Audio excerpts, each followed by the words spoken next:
I am setting this up. It's just a kind of a not too long of a live this morning. I just wanted to say hi and to go over a few things.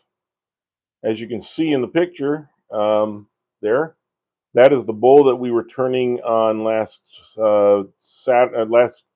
Saturday and also on Thursday, last Saturday, and you can see that's what it looks like now. We're kind of going to go over that a little bit. Just let me change a couple things. I'm sorry here. Just bear with me. You're looking at the ceiling right now, and there you are. Now you are looking at it. Okay. So, good morning to those of you that get up this early in the morning or this in the middle of the day, whatever it is. I'm going to try and sit here and see my screen at the same time I'm talking to you. I'll move it a little bit closer here.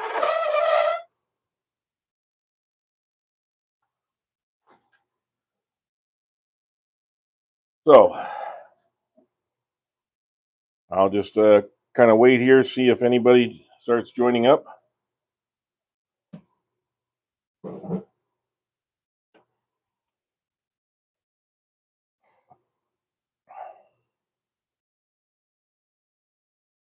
You got a good view of my stomach, obviously.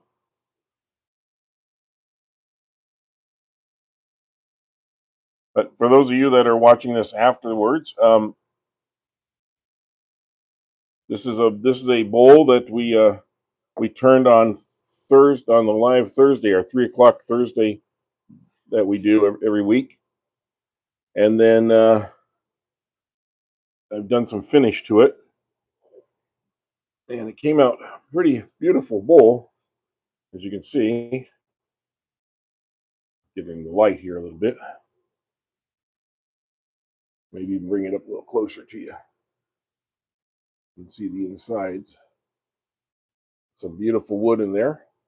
This is cypress, and it was still somewhat wet, so I'm trying to see if it will, if it's going to warp at all. So we're kind of watching that, waiting to see if anybody's out there. And if you do come in, please feel free to hit the like button and say hi. This is a chance to do it. Ah, here we go. Getting a couple of hellos.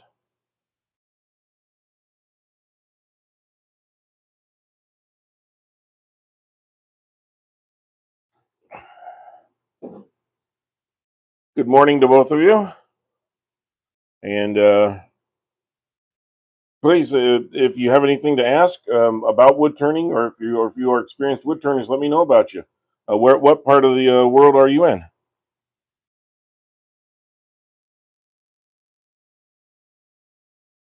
I am fine, Ali. And where are you from?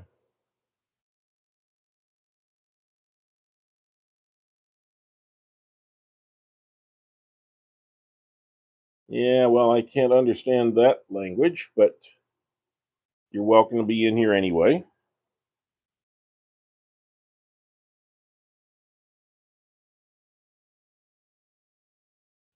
Ah, well,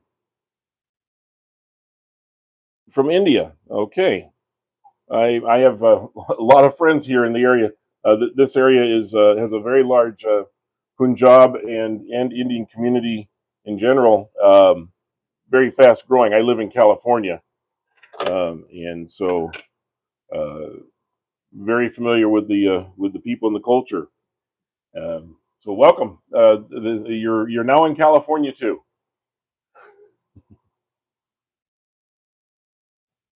What I'm doing here this morning. This is a piece of cypress, and cypress grows pretty much all over the world. And this particular piece was pretty good size because you don't usually get very large pieces of cypress. But when I turn this, and you can see it's got a beautiful look to it. I finished it off. I did a little shellac on it, but it always has a little bit of a raised, little tiny little um, pieces of wood just kind of raise up when they get wet, whenever you put a finish on them.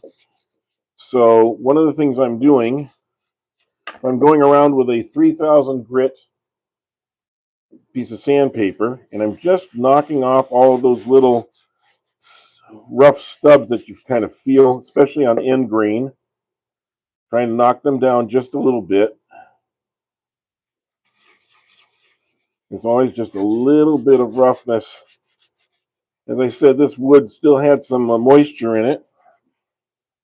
What else we got in here?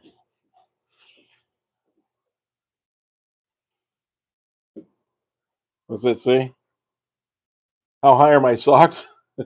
Yeah, I wear compression socks, but I'm not sure why that question comes up. How high are your socks?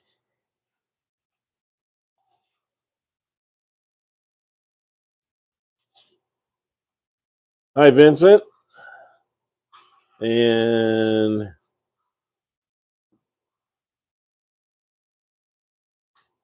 I'm not sure what Coconut's talking about there,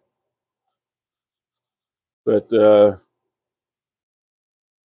Jamark, thanks for you're seeing just a little corner of the workshop here. Um, I made the mistake many years ago as a married man. I made the mistake of inviting my wife into the shop, and she immediately took over about half of it. I don't know if any of you have that same issue sometimes, but it's okay. It gives us both something to do, keeps us out of trouble, right? And we're able to create some things that work together. She does a lot of work on the scroll saw and crafting and so forth. And sometimes she takes my bowls and then takes them to the next level with a little bit of creativity of her own, like making little gnomes to go around a mushroom that I turned or something like that. I do have that question out there today. Has anybody ever turned mushrooms, wood into what looks like a toadstool or a mushroom or a palm tree? Hey, Wilson. Didn't know I was on your viewing site this morning. Uh, I didn't say Coke, and I didn't say do you take mushrooms. I said have you ever turned a piece of wood into looking like a mushroom? That there's a little difference there. Mushrooms are something from a long time ago. I don't wish to discuss, but I was a child of the '60s. So one of the advantages of keeping a tenon on your work after or having a mortise tenon is that you can always chuck it back up again, and that's what I'm doing in this case. I'm trying to knock off all those little tiny little things that keep it from feeling smooth. And then I'm going to put a little wax finish on this just to kind of give it a luster instead of just a bright shiny coat, because I think it'll feel better and it'll wear better and it'll stand up to the wear and tear of a little bit better. So I'm just going to put a little of this. This is called tree wax, but there's several different kinds out there. It's basically a carnauba wax, which actually you could even use car wax if you really wanted to. There's nothing that says you can't use car wax. Car wax makes a very good hard shield surface, so I see no reason not to use it. Okay, and I'm just going to go around and rub this in, get a little bit more.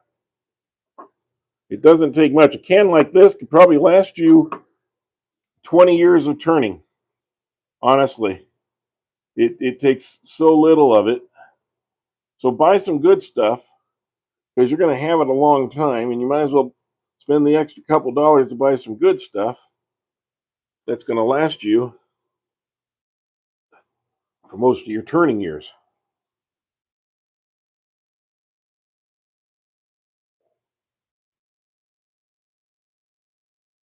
So, Mike, this is that bowl that I was turning the other day, and I just thought I'd bring it back for a little final touch up and kind of show you guys that, and then I got a couple other things to show. Okay, make sure this is on tight. We don't want it flying off and hitting the announcer here, or it's going to be a very short video. So I'm going to turn this on. I don't need to go high at first.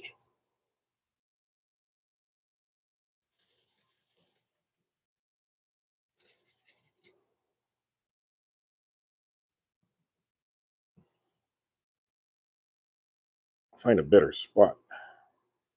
There we go.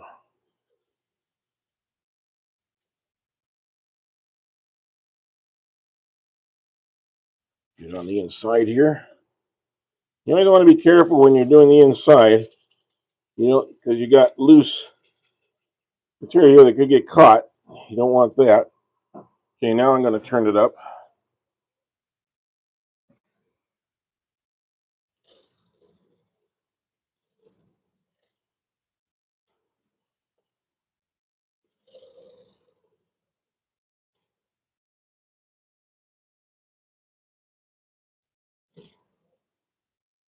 And we'll go back on the outside here.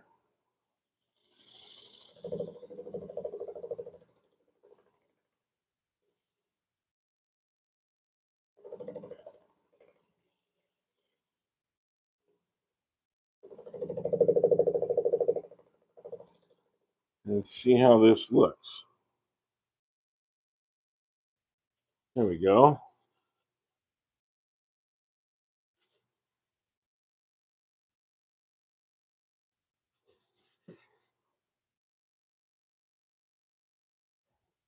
Oh yeah, now that has a real nice feel to it.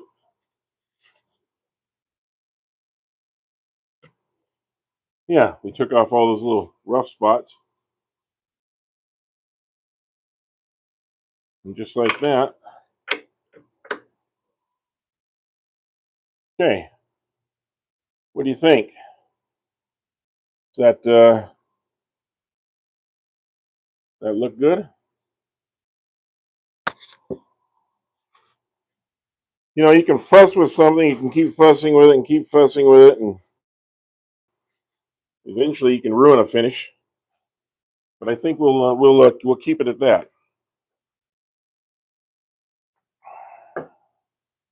So, one other thing that I was working on the other day. Sometimes you like to just experiment. You have a couple pieces of wood that are left over, and it's nice looking wood. I mean, this is pretty wood. It's got some nice grain to it, and I thought, well, I'm going to glue these together. Well, there's certain rules about gluing things together. When you're going to glue them together, make sure you get a perfect cover through the whole thing. Don't just like squirt it on, twist it, and that's it. Take a brush it back and forth, really make sure they're together, and then clamp them, not hard, because if you clamp them too hard, you're going to squeeze out all the glue. Clamp them semi-hard, I guess, and make sure that it's holding on for about 24 hours or more, because you want it to cure. There's a difference between gluing something and curing it. 101 people, and you're great, folks. Yeah, please hit the like button. Thank you, Mike. I really appreciate it. And you're going to be dropping your shorts Wednesday. Well, I hope you have something underneath them. I'm assuming you mean like the short videos that you were talking about. And everybody, you should check out Mike's. He's just starting his channel, and I think he's going to have some really good videos. He's been a turner, but he's kind of what you call a shy turner. He likes to help a lot of us moderate our videos and so forth. And we finally have convinced him to do a couple shorts himself. So I can't wait to see them. So make sure you get over to Mike Wilson's channel. And Mike, why don't you put your channel up there so that people can see and know how to connect to it, and subscribe to Mike, and give him a little love. He needs to needs to know that it's okay to be on here doing this. So, and I'll definitely be trying to be on there to watch these on Wednesday. At any rate, so what I was saying is, When you take two pieces of wood, make sure you brush the whole surface with glue. Be kind of liberal with it, not overly liberal. You don't want a thick pad of glue either, because that's a problem, because then you got glue sticking to glue instead of glue sticking to wood. So you want to just have a nice thin surface on both pieces, attach them, clamp them, and let them sit for at least 24 hours, maybe longer. Even though the glue dries fast, curing is a different thing. It's like when you paint a wall in your house. When you paint it, yes, it's dry to the touch, but that doesn't mean it's cured. It takes paint on a wall sometimes 6 months to really adhere and harden on the wall. And so, same thing here. You want to give a chance to actually get absorbed into the wood and dried into the wood and cured. Okay, once you have that, hi Ian.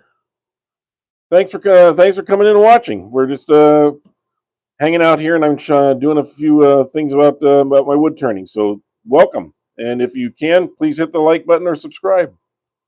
Um, so what I did is I let this sit for about 48 hours, or well, actually longer, and I came back and I said, well, I'm going to practice with this. So I turned it, and turning the outside, I had to take off a few minor pieces, but I wanted to make a really, really, really, really small tenon. And this time I made a regular tenon.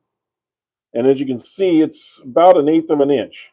But that's more than enough to hold this while I turn the inside. So you do not need a big tenon. And the nice thing about this particular tenon is I don't have to take it off afterwards, because it just provides a stable surface for it.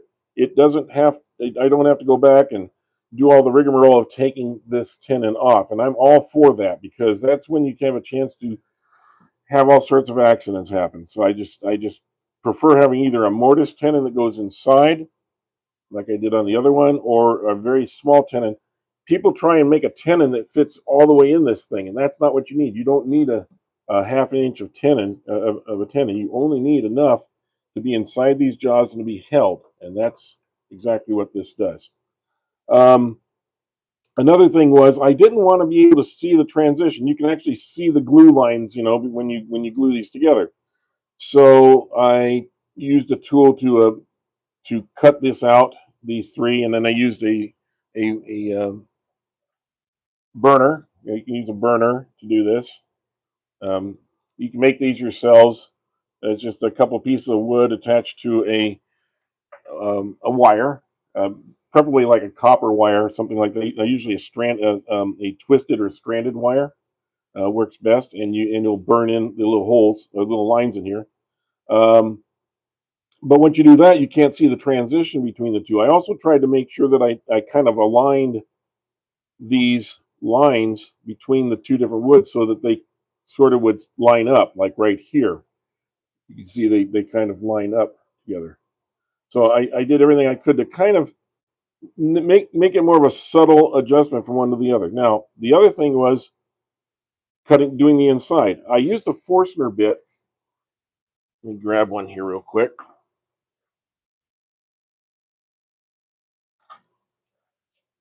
Forstner bit like this one, and you attach it to a chuck in your tailstock.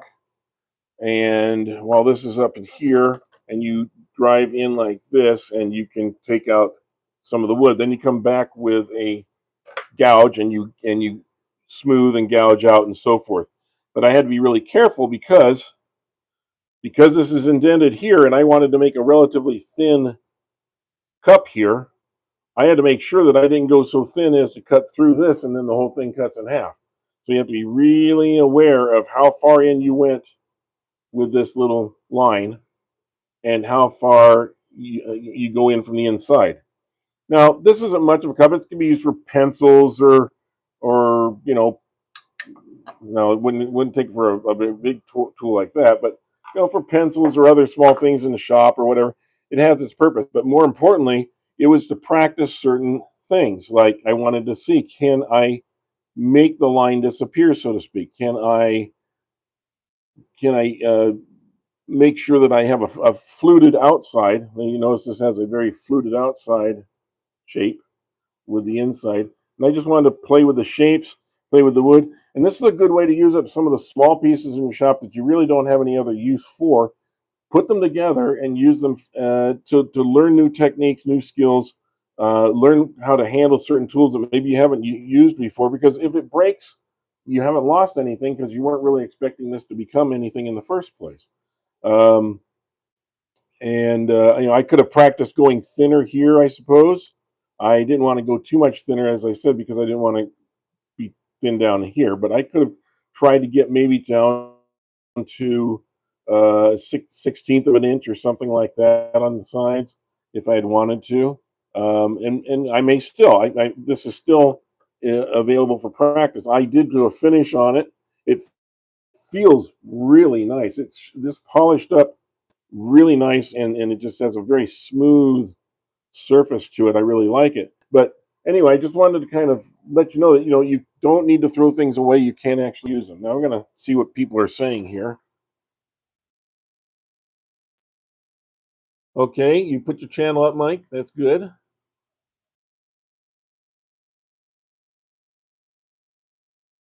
Feeding time at the zoo. Well, yeah. Okay. Yes, you can use the guitar strings. Yes, yes. And I have, in fact, I have to redo the strings on my guitar, so I might just use that to do it next time. And you just need to make sure you put a handle on each side because you do not want to be touching the wire. This wire will get extremely hot, and so you want to be holding this. In fact, I think I would actually put another little piece here with a little hole through it so that your knuckles can be on, not be on the wood, or not be on the metal at all. So maybe make a little T like and drill a hole for the wire to go through. That probably would be the best. Anyway, hopefully that's a good little lesson for all of you. So what's coming up next? Well, I have a couple of different bowls to work with here. Actually, I've got about 50 bowls to work with here, and I got to figure out which ones I want to do. So a little advice. I'm still looking at this. Is a piece of that oak burl that I had, and you can see it's really rough on the outside, and this is what it looks like on the inside. And the problem is, if I try to make a circle here to turn it, it's going to be nothing much left of the wood. It'll be a very, very tiny bowl. What I was thinking, and the other part is, of course, this is here. It's kind of thick. I can't round off the back side of this either. So a couple things occurred to me. One is I could mount a face plate on the bottom, mount it like this, and just do a bowl inside this and kind of maybe shape that just a little bit and leave it. But I thought that looked kind of funny. Actually, this looks like something you'd use to mount as a shelf on the wall. So that was one idea. Another idea was to go ahead and shape this out to here like that, and then do the bowl. And I could possibly do that thing and leave all this out here to be rough like it is, not trying to make it round or anything. But I'm not sure if I can get that done properly on the bandsaw. We'll have to see. What do you think? I'm open to any opinions you guys might have out there. Okay, so let's keep it natural, yeah. But what do I do with this flat backside here? That's the question. I could I could just cut this off and just use this, but that's not going to be very interesting.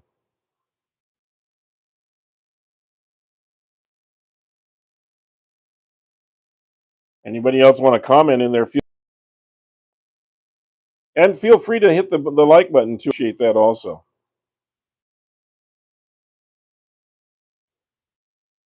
I'd like this to be more of a conversation if we could. Well, that's one piece. And here's another piece that I have. And this one's actually all ready to go. This is another piece of that cypress. Take a look at this. And I do need to turn it pretty soon because it's starting to crack right here just a little bit from drying out. And so I do need to get in here and get started turning it. But I started turning on one side and I started turning on the other side. I like to do live edge bowls, but the problem here is this is all going to come off. It's basically stranded bark. It's not anything that's going to stay stuck on. So you really can't make it into you can't use this as a top because it's all going to come off. As you can see, it's already coming off over here. So that was not in the cards. But if you're going to do a live edge bowl, you make a flat spot on here. You put your faceplate or your nut or screw. I'm sorry, wood screw into it, and you hold it on this side. You make a tenon on the back side, turn it around, and then you hollow out this. In this case, we're going to have to go the other way and make a tenon out of this, basically. Hollow out the other side. It's just basically going to be a bowl that looks like this. Now, this, by the way, is glue. I took. You can do a lot of different things to cover the surface to keep it from cracking, to slow down the loss of moisture so it doesn't crack as much. Some people use wax or anchor seal, or they'll use latex paint, or even oil paint for that matter, but latex paint on here. And you only have to do it on the ends. You don't have to do it on these sides here, just on the end sides. And then in this case, what I did is I took a wood glue and I put wood glue over it and I brushed it in and let it dry. So that's what's working as my temporary sealer. That will not last forever, but it does at least seal it temporarily and keeps it from cracking too much. But this is starting to crack pretty good here, so I do need to get going on it. So yes, glue mixed with water helps. It works also, yes. And I've done the glue mixed with water. I just did straight wood glue on this one because I honestly didn't have anything to mix it in at the time, and I was just trying to do a quick finish on it. But both work. It's the watering down process is basically to make the glue a little thinner, but there wasn't really a problem in this particular case. It brushed on very easily. So yeah, and it's a pretty inexpensive way to do it. But even now, I can feel it starting to come through. This is rough again, so I can tell that it's trying to get the moisture's trying to get out of it, and that's also why we had these little cracks starting to show. So we need to do something with it. So, any comments or any ideas?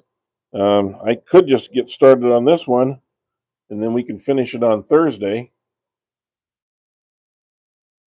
The gnarly piece of burl, could you turn it with the burl facing out so that extra part becomes part of the finished piece? Let's see if I can understand what you're saying here. I haven't had my second cup of coffee yet this morning, so I'm a little slow on picking things up. So let me set this over here for a moment. There we go. So what you're saying is the gnarly piece, this part here, right? The outside of the burl, I'm assuming, right? Could you turn it with the burl facing out so that then the extra part is, so if I did it like this, if I turned the bowl in here and left all this gnarly stuff on the outside of it, could, unfortunately it's not going to stand up because there's nothing over here to hold it up, so it wouldn't stand if I just did a bowl out of this. I understand what you're saying, and that does make some sense, but I wouldn't have any way of making it stand up here unless I put a false leg under it, and then it would kind of ruin the look of it. So I'm not sure unless you have another idea there. Oh, the opposite way. Okay. Um, okay, so if I turn it this way, so the bowl is in here, that's true. Then the only problem I'm dealing with is this flat top on the top. It just looks unnatural to the rest of it. It doesn't match this ruggedness of the rest of it. So, and if I was to cut it off, like if I cut this piece off, it would be such a short little bowl as not to be of any use. So I'm kind of like stuck between a rock and a hard place here on this one piece of wood.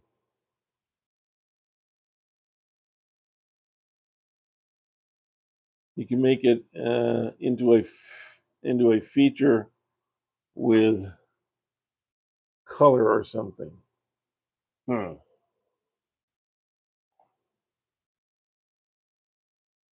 Well, honestly, the way this looks now, I could just put a hook on this, and somebody could use it on the wall and put little animals or something on it, or whatever they want to put on it, and it would just hang on the wall like this.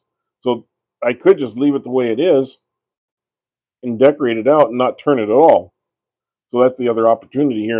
This might be just a piece I end up giving to my wife to see what she wants to do from a craft side.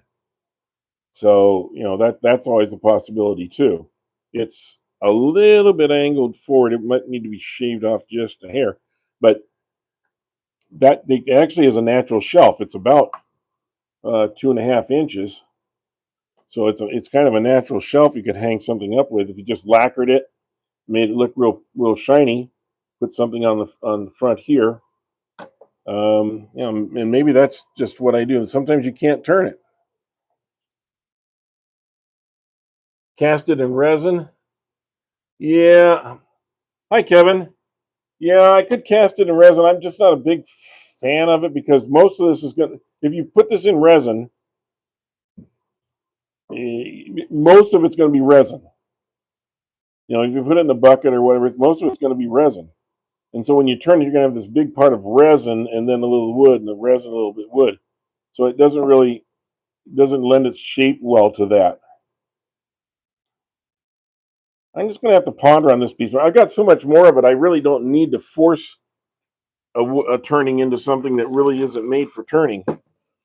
Um, for instance, I'll get this one out here. I have this piece to turn still. This is a big boy. Uh, as you can see, this is a pretty good sized burl. Now, this is one of the two burls that I had. They were 30 or 40 pounds each. This thing, maybe they were more because this thing weighs almost 9 or 10 pounds by itself. And it's just a portion of the burl because those burls were about this big, and I've already gotten a couple nice bowls out of them.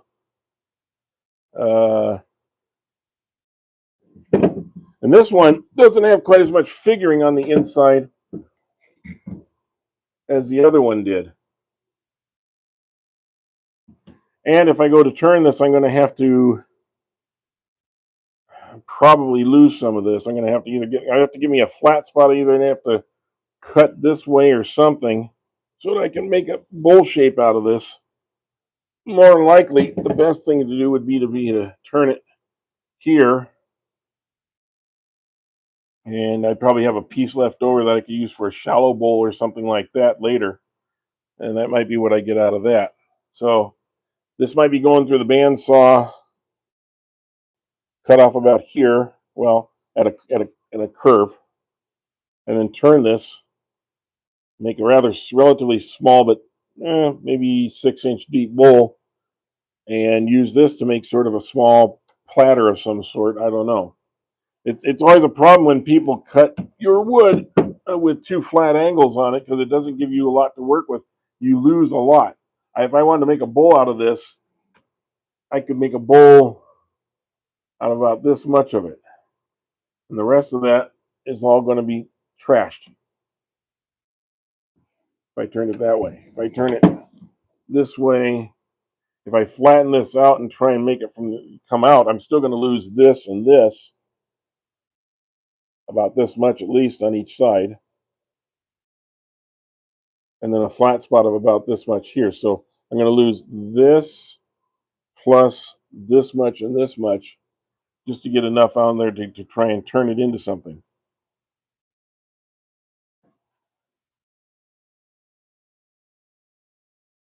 So Kevin, I appreciate you coming in this morning. And what part of the world are you from?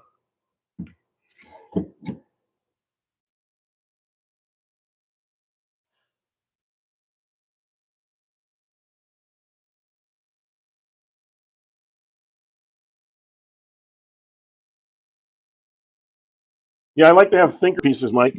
They sit on my table behind me, and they make me think and think and think and think. The problem is they don't get turned. After all, I have these burls, and I still have another one out there I haven't even cut up. I had these burls for about 2 years, and I know they were sitting around for probably about 15 years. Very old burls. Now here's a nice little piece of burl, and this would make a nice little bowl. I just need to cut this off right here. I'll just put I'll glue a plate onto this, and we can just turn this into a nice little bowl. And I kind of like this idea. So this is going to be a nice little turning piece, I think. And whatever happens to this piece over here, this tiny little, it's not going to be very deep, only about an inch or so deep, but this one kind of lends, the burl itself kind of lends itself.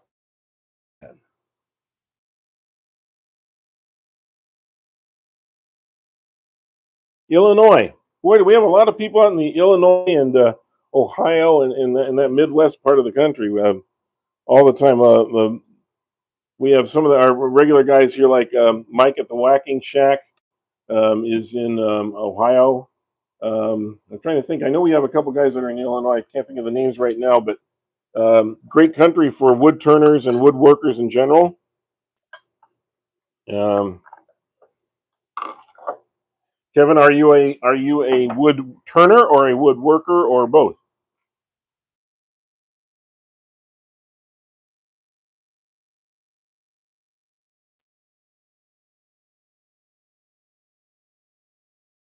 Hey, Robert, how you doing?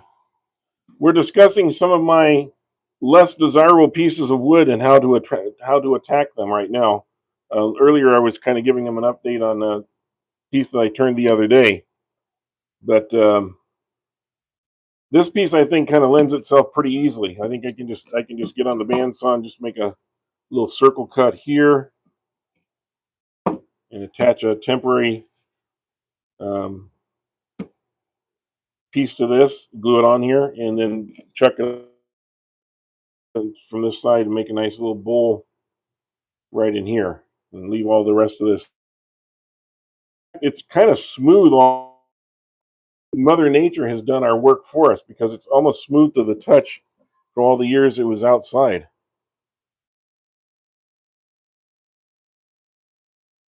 Woodworking when we can, yes. Well, that's kind of the bane of all of us. You know, we woodwork when we can, and then we say, well, when I retire, I'm going to be out here all the time, and then something else happens, and you end up doing something else for the next few years. Robert, this is that bowl that I was turning the other day, and I was just putting a little bit more of a finish on it and finishing it up, but there it is. It's a really nice piece of cypress. So I still have. This is a smaller piece, but this is one of my pieces of sequoia. And this is going to make a nice bowl. And I could maybe take that other piece and make a top for it out of that or something. I don't know. I'd have to measure it after I got the bolt. But this is a piece that I've been getting into also. It's aging pretty well. I was letting it dry out a little bit because we cut it down just a couple months ago. It was a big tree. I don't know if you saw the video on it, but it was a big tree. And this knot gives me some thoughts too. I don't know if I want it on the bottom or the top. I'm thinking I might want to cut that out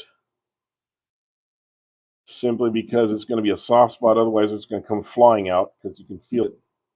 So I think this will probably be the top that I'm going through. Yeah, health always gets in the way. You're absolutely right, Kevin. Every time I go to the doctor, the first thing I have to ask is, "What did you find this time?" It's not like, "How am I?" It's, "What did you find?" That's going to interrupt my life, and that's kind of the way it always seems to be. I have one other one here that interests me also, and I've been sitting on it.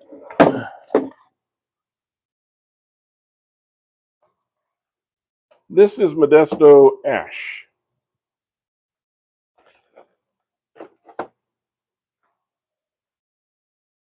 What do you think of this piece? Now I can mount here, faceplate or something. Turn this because this is not all this is going to stay. Turn this to make a tenon. I'd have to lose most of this. It's got really good bark that stays on. So my other thought is, hmm, it's kind of like damned if you do, damned if you don't. If you try to shape it this way and take off most of the bark, it's going to look bad. But if you do it the other way, you're going to have to leave a negative space. And either way, this is going to get chipped off. So if I faceplate here, tenon here, I'm going to have to go down past this because that's not big enough for the tenon. So I'm going to have to take off down to about here to go across. That doesn't leave me too much, but that's okay. That's tenon, and then I can draw this up and leave this. That might be the best way to go. Even though I lose a little bit of this, I was going to lose this anyway. And that way I can flatten the back of this, and I can turn the front of it, and I'll still get the essence of the bark, if not the whole bark pieces itself. That might be the way to go. Oh, any thoughts on that, guys?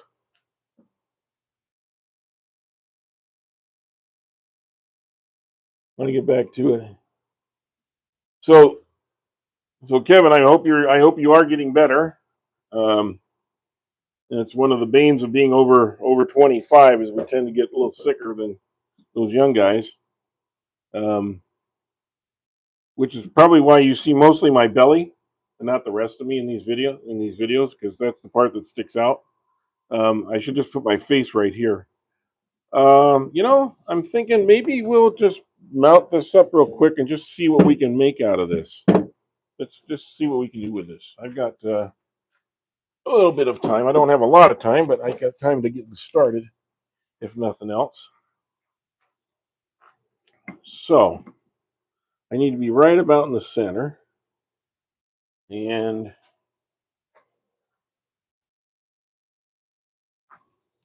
let's be really unprecise here, but let's try it anyway.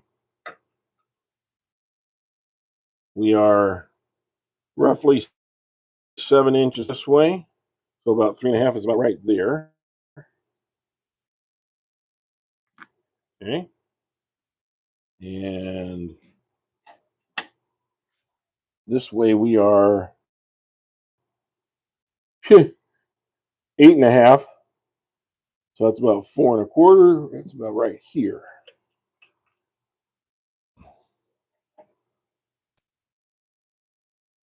So it sounds like right about there is our center.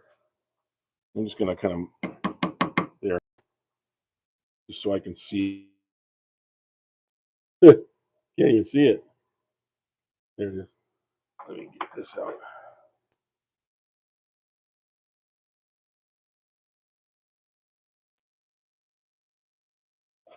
Yeah.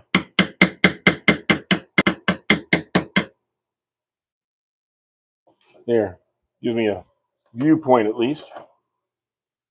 After all, some of this is gonna come off anyway, so it doesn't have to be perfect.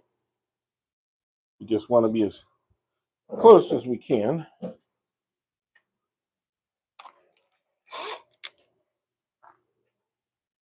And see if we can put this down here.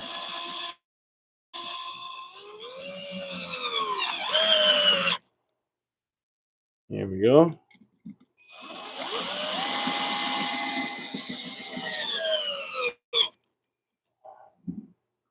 Good. Nice and tight. Don't always need a big faceplate, as long as it is on nice and tight. That's the important thing.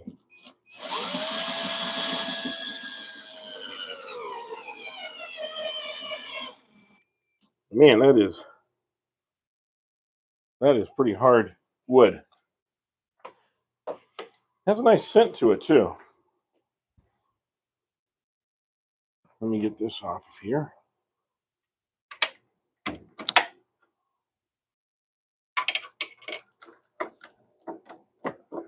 All right, I know people like to see things flying, so let's see if we can make some stuff fly here.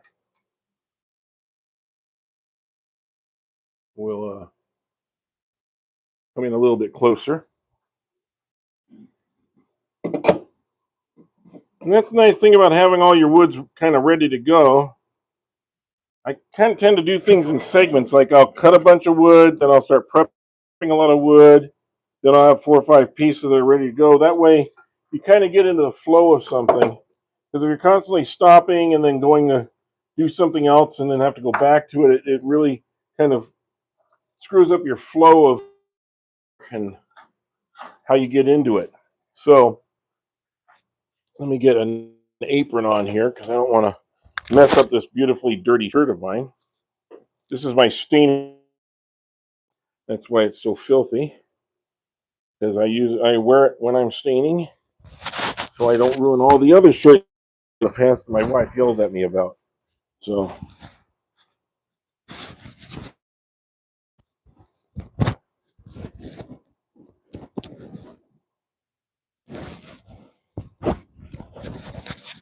I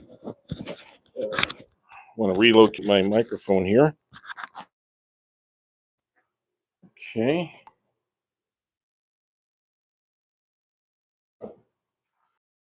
Put on my mask.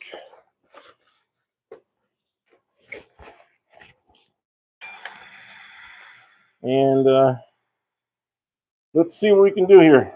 Thank you, Kevin, for that comment. We want everyone to hit the like button. It does help the algorithm and gets this out to more people.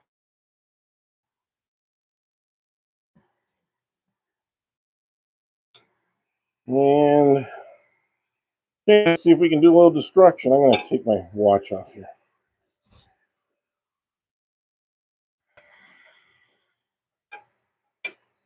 Okay. We're just going to get this started today. Just in here.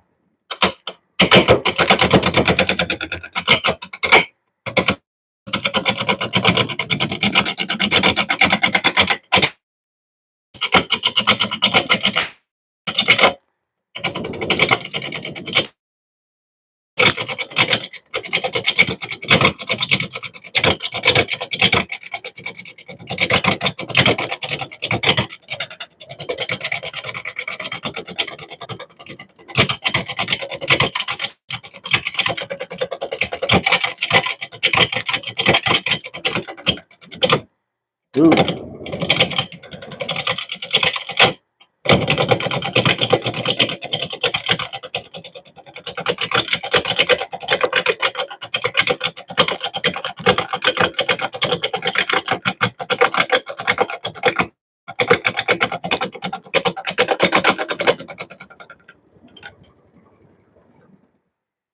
Started to skate on me just a little bit.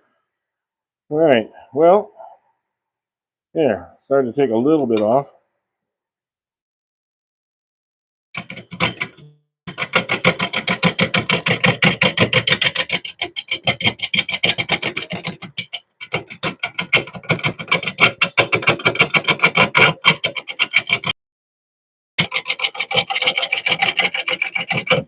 Ooh, real smell there.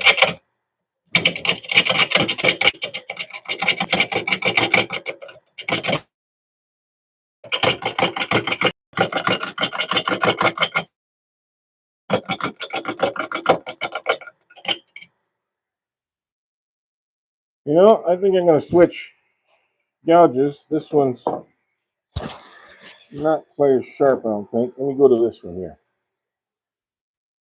There we go. Oh, yeah, that'll do it.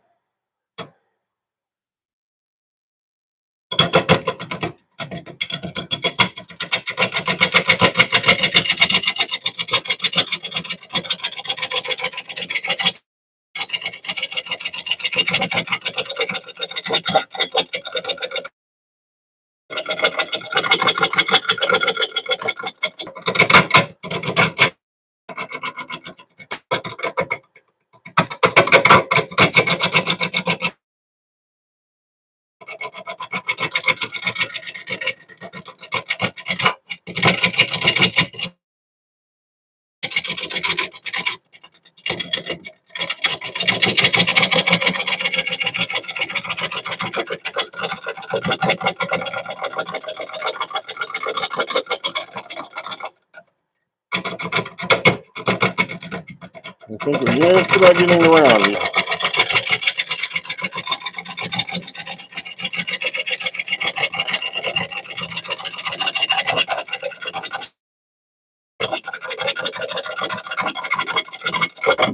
Ooh, I think I pushed it a little too hard there.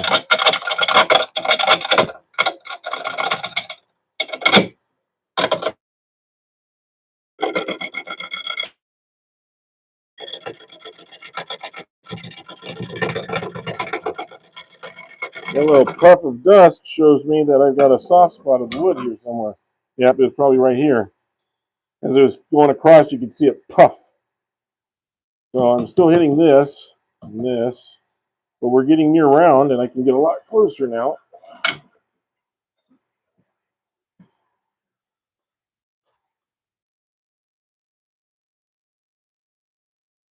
Spinning time, yes, yes, Mike. We're gonna go to spinning now. Now I can kick up the speed just a little bit.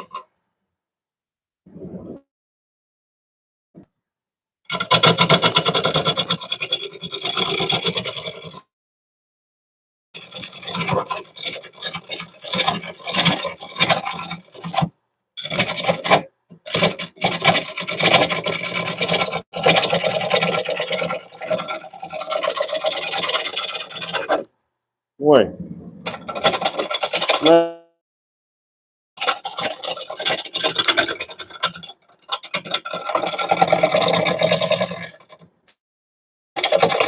a soft spot right there.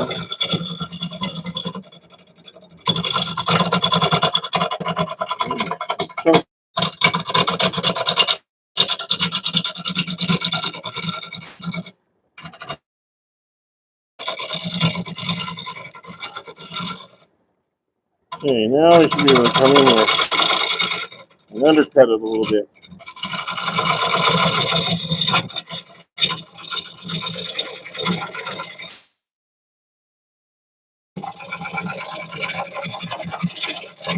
Ooh.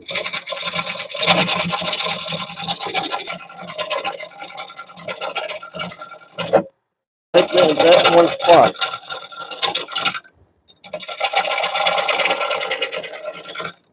I'm not sure what it is about the wood right there, but I need to investigate. Oh, it's probably because of this, but that's what it keeps grabbing right in this part here. So let's see if we can clean this up a little bit now. Still kind of rugged and rough there, so.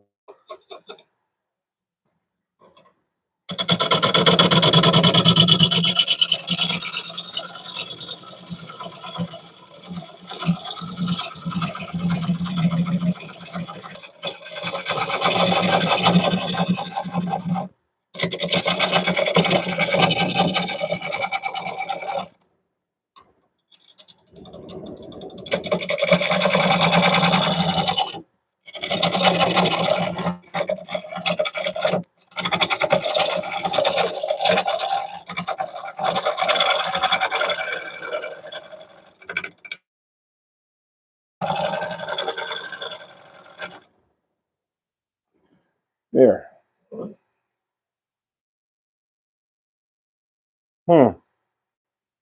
We just have a little bit more there to go. We got to get to this part. So I think I'm going to go here. Yeah.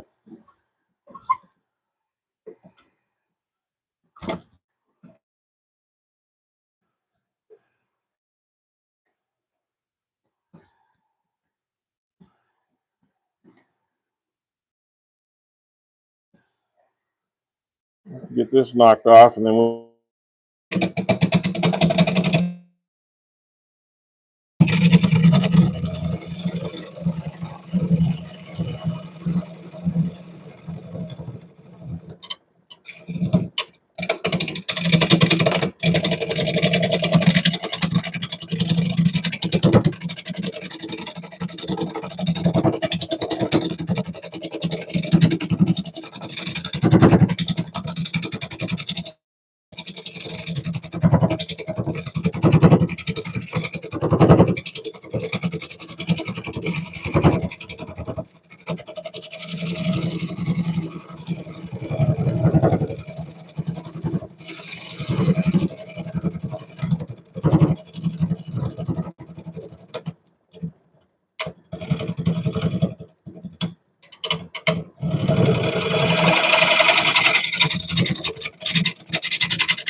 I knew that was going to happen.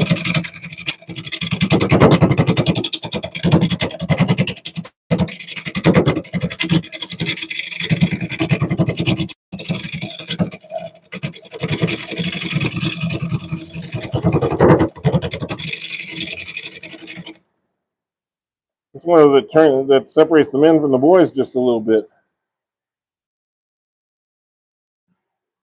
You still got some of that ridge. And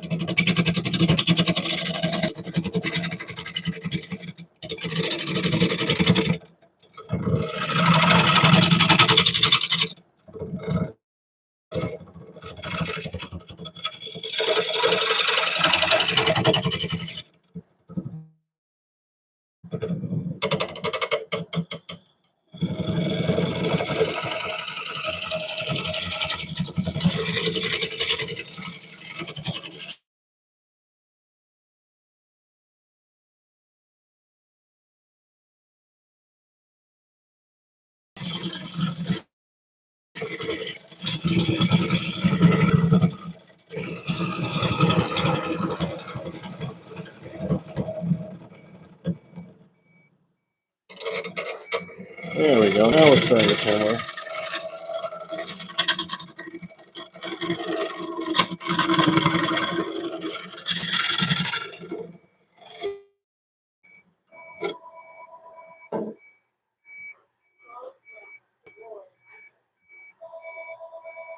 Okay, we got a crack right in here I might have to deal with before I finish doing the tenon.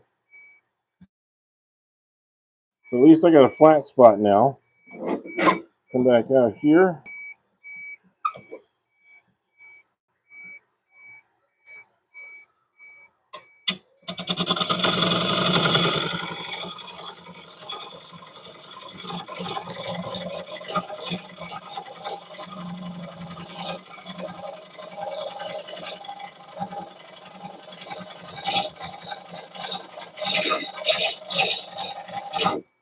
Yep.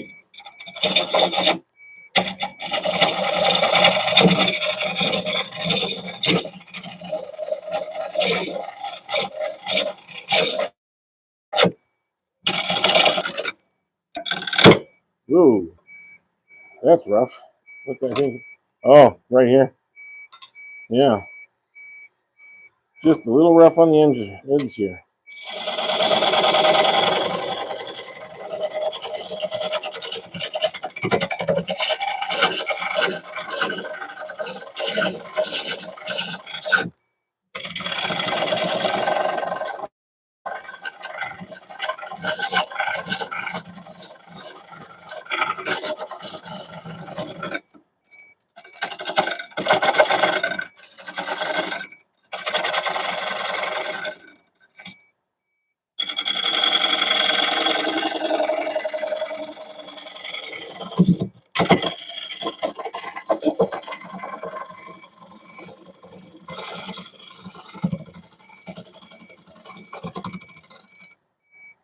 scraper cut there. And smooths it off. Oh, that's already looking a lot nicer. We still have the bark piece, which is kind of nice looking now. We have a little shaping to do here. And we can start thinking about, well, we got to think about a couple things. One, I need to do something to fix this crack, because that crack comes all the way up into here and goes all the way down to here and all the way across. So I don't want a big chunk come flying off, so I'm going to have to reinforce that. Make a 10 in here. And we'll kind of slope this maybe, or yeah, let's see. Maybe we'll do an incline slope like so.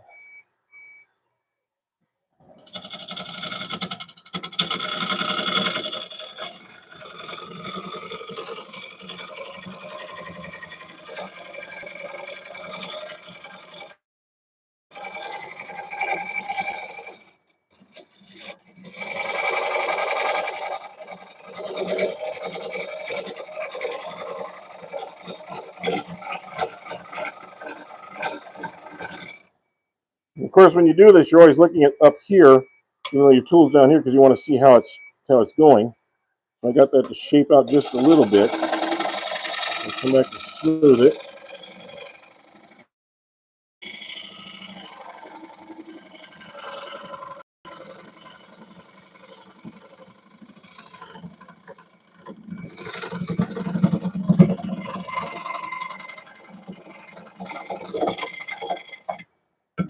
Ooh,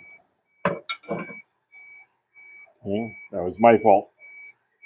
So little stress cracks right here. Those can all be dealt with. Get a little bit more of a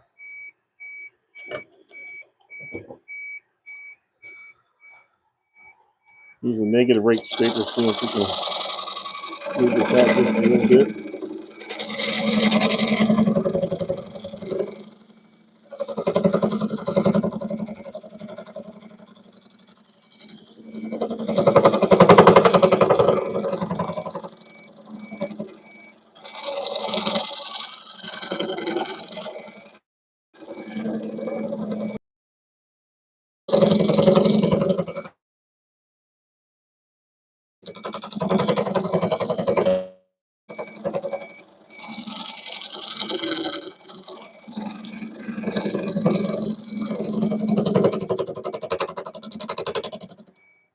Right now, it's a very subtle curve this way, or cut this way.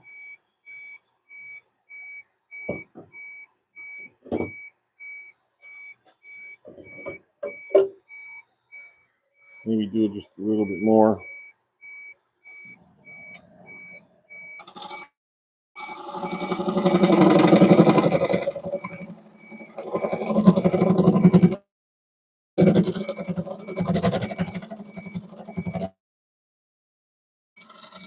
Love using scrapers or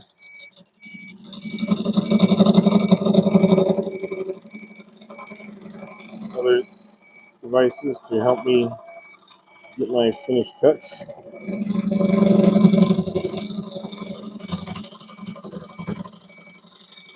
It's a skew.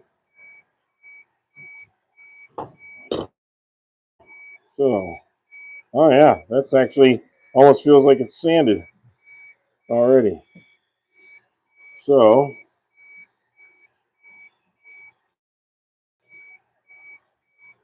I'm going to take this off.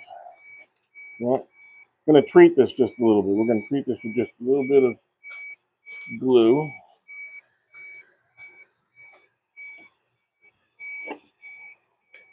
Ah, take off that annoying beeping sound. It keeps telling me my battery's dead. I just charged it again. I don't understand that. What do we got here? Camera Jeff. Oh, okay. Camera Jeff.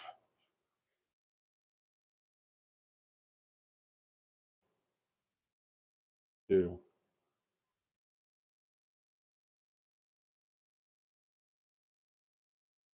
There. How's that? A little bit better angle. Now, this is not really a hole. It's just a little stress piece. This is a little crack, and that is a little crack. So I want to treat them now.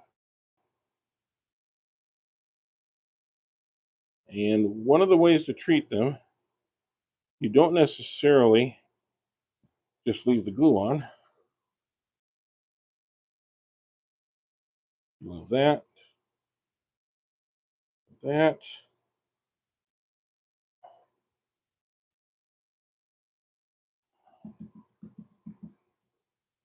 Let that set for just a couple of seconds. Okay. Then I'll take, we're going to go this way with it.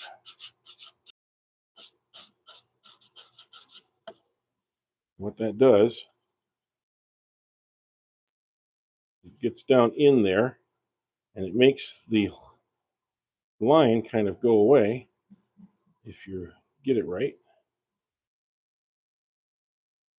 You want to go opposite. And I did that kind of wrong. I did this. If you have a line going this way, you want to go across it. You don't want to go with it, because when you go with it, you're taking stuff out. When you go across it, you are there. Doing that with it. Okay. Ooh, and there's one right there we need to take care of too. None of this will show up later on, but if you do a little bit of the work now, you won't have some of the problems later. Okay, so that goes this way. So I'm gonna.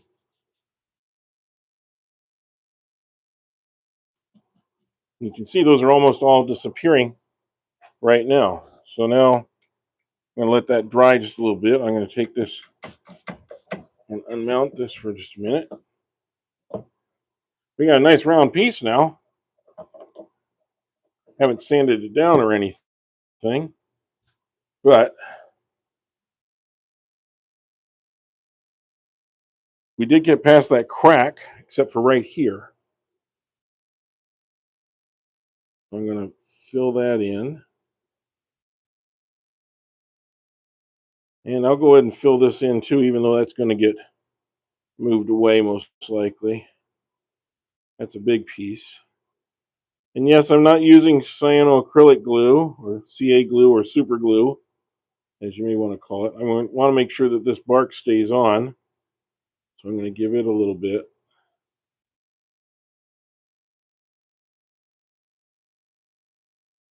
Not too worried about that because that's going to be there and it just kind of looks kind of cool. So I'm going to let that kind of go in just a little bit.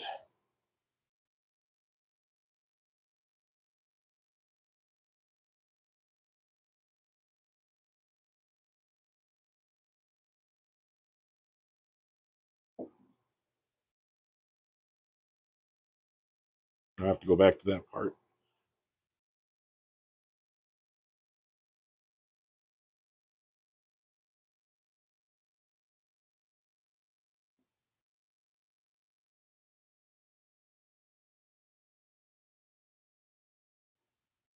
Pushing into that big hole that was right there.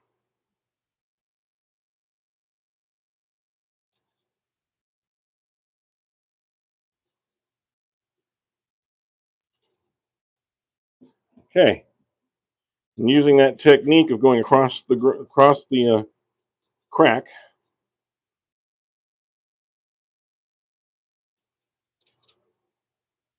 pretty much takes care of that issue.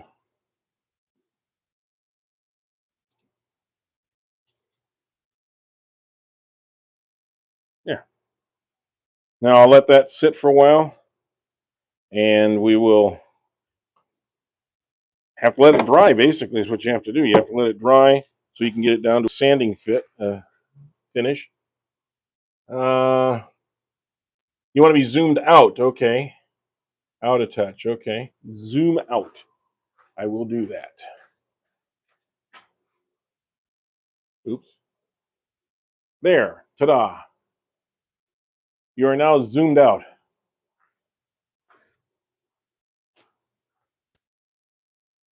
Still, that's going to be a nice looking piece of wood when it's all said and done, this is going to be real pretty in here. You can see the grain. We just want to let that glue dry for a couple hours. It'll be fine. What else we got going on here?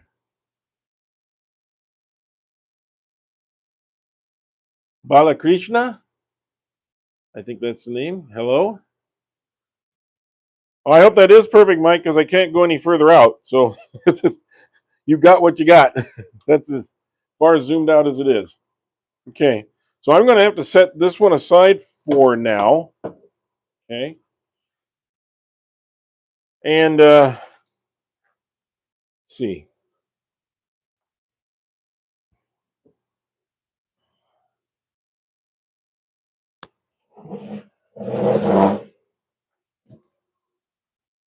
I do have.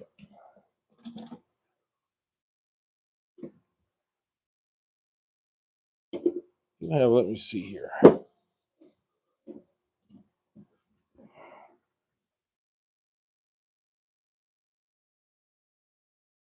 Oh, that's another piece of that's big pieces. I have some gigantic pieces I still need to get ready to turn here. This is one of them. This is pear. And as you can see, it's about the limit of my turning ability here. And unless I do the outboard, which I can, but it's kind of a pain to set up, and I don't really enjoy turning from that side. But this is a piece of pear. Pear has a lot of colors to it. I know it looks blotchy right now, and there's actually some fungus type things growing in here, which is okay because that just makes the colors pop. But you'll get everything from purple to red to yellow, everything in here as you're turning it, and it looks a little spalted at the same time. So it's really an interesting wood to turn. Fruit woods in general can be kind of fun, but this is an ornamental pear. This is not a fruit bearing tree, and as you can see, it was a pretty good sized piece because this is a partial slab. This is not a slab off the center. There's no pith here, so that kind of gives you some clue as to how big this was. Like one half. If you look at the wood being growing like this is a piece. Then there's a pith, and then there's another piece over here. So it was actually probably a tree of about 16 inches across, something like that.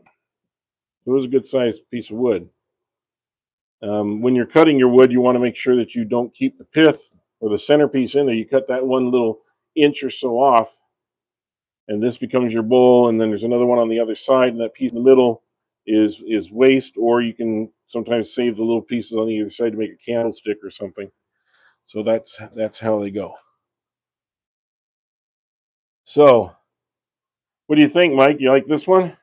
This is like I said, this is right at the very edge of the depth I can go with my lathe here. This is about 10 and this is about 11 inches, and I got about a 12 inch, a little over 12 inch depth that I can use. So this is going to be most of it, and it is heavy. I mean, it is. Uh, uh, it's a two-handed heavy. So that's a lot of weight on that little motor. And something to consider also, and I'm not even sure what the moisture content is yet. Let me get my moisture meter here. That's one of the things I was kind of holding off on. Let's see. Let's check it. See, it's at 12.5%, and out here it's about 10.5, and on the sides it's 10, 11, 11.5. This is it's still a kind of wet piece of wood. If I was to turn this now, see on the inside, on the side grain, it's 9, 8, 9, but on the end grain, as it looks like this is the end grain, that's where more of the moisture is coming out, and it's 12 to 13. Here, yeah, about 12, 13. So any place where there's an opening, it's coming out. All the moisture is coming out, and that's what warps the wood because it comes out in different areas. You don't get anything from the bark. The bark kind of keeps moisture from coming out too much. So, and yeah, 9 to 10. Yeah. So I'm getting the same reading almost everywhere. Usually you like to wait until it's about 9, 8. I could turn this. It would have a little bit of warp or I'd have to deal with it. In fact, there's a little bit of wet pitch right there. Um, you can almost feel it. It has a cool feel to it, which is probably the evaporative cooling going on in this piece of wood. It's not cracking much, which is good, which means I got the right part of it. And that's why you want to avoid that pith. In the sense, almost just feel it's kind of coolish to the touch. The moisture. Robert, you still there? Anybody else still there? Have a comment on this? Or so what do you think? Should I be turning the pair? Probably not going to be able to do that today. I do have another appointment at 11 o'clock, so I have to get going here pretty soon. But I think this might be one of the next ones we do, simply because I like doing something nice and big once in a while, just to show that we're not just doing small things. But I also have a platter that I want to, and if I think that would be really nice because it kind of shows how to do a shallow turn, and a useful bowl. One other thing that I use, and I'm going to show this to you real quick. A lot of you see these. Sometimes people are tossing these out. This happens to be like a cutting board or a tabletop. You see a lot of these tabletops are usually made with acacia or some sort of pine or whatever. Sometimes they're blocked together, but they are really well put together. And what you can do is you can actually take two pieces, glue them together, and you have yourself a small bowl. And you can get a couple bowls out of just this one piece. And I find these all the time. It's an old table, the legs broken on the table or something like that. And I've taken them, and some of them come out beautiful. This is just one example, but some of them come out really nice looking. And so I've got 4 or 5 of them sitting here. I've got one that I've got all laid out to do about 4 bowls and a platter out of one big piece. Again, I like finding wood that doesn't cost me anything, and that saves a lot. Welcome, and everybody, please do hit the like button if you can. I think we are going to probably end this live. You have to wait for this wood dry, and so we don't want to rush it. But I think this is going to be a nice little bowl. You can see the wood grains in here. It looks like oak almost, doesn't it? It does have a lot of the grain of oak to it. And in fact, that might be what this says. This might have been a piece of oak now that I think about it, this one here. And what we will do is we will probably turn this on Thursday at our live at 3 o'clock Pacific time on Thursday. So please join us then. And Mike, I really appreciate you helping out today. And, if you want to like or subscribe to our channel so that you get notified when we're doing our lives, that would certainly help me, and it'd certainly help you also. I try to do a lot of teaching. I'm not just turning a piece of wood, but I'm showing you a lot of processes along the way so that we all can learn and get better and improve wood turning for everybody. So I really do appreciate you coming in, and I do really like people getting in and having a conversation. So the more of you that jump in and actually add to the conversation in the comments, it really, really nice. It helps. I try and balance between talking to the people here and talking to people that are watching afterwards, because we do look and see if you missed something that I was covering earlier. You'll be able to see this probably later this afternoon when I come back and I'm able to edit and put it up for viewing.